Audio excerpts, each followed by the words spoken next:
New Relight opticals and computerised I clinic. हमारे यहाँ Sarojini hospital के आई स्पेशलिस्ट डॉक्टर अवेलेबल। अपनी आंखों का मुफ्त मुआयना करवाइए। जी हाँ, sunglasses 99 onward, any number glasses from 250।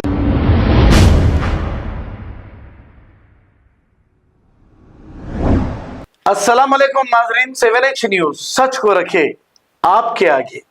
नाजरीन या फिर पुलिस ओहदेदार हो जाइए होशियार, क्योंकि जर्नलिस्ट का एक ऐसा पेशा है जो अपनी जान को खतरे में डालकर अवाम तक वो खबर पहुंचाता है।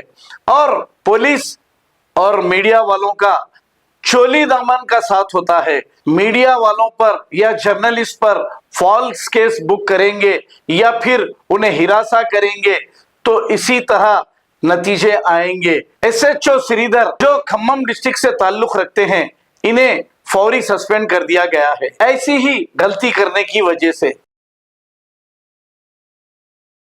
New Relight opticals and computerised I clinic. हमारे यहाँ सरोजनी हॉस्पिटल के आई स्पेशलिस्ट डॉक्टर अवेलेबल। अपनी आंखों का मुफ्त मुआयना करवाइए। जी हाँ, sunglasses 99 onward, any number glasses from 250 onward, contact lenses any colour ₹99 onward. जो हजरात 60 साल की उम्र से ज्यादा है, हज और उम्रा जाना चाहते हैं, उनके लिए बिल्कुल free number glasses, free home delivery और free eye checkup. New Relight optical, Talab Katta main road, opposite to Baba Bahauddin दरगाह। मोबाइल 9848392127। खबर है शहर की, खबर है गाँव की, खबर है सारी दुनिया की। 7H न्यूज पसंद आए तो लाइक कीजिए, शेयर कीजिए और सब्सक्राइब करना ना भूलें। 7H news.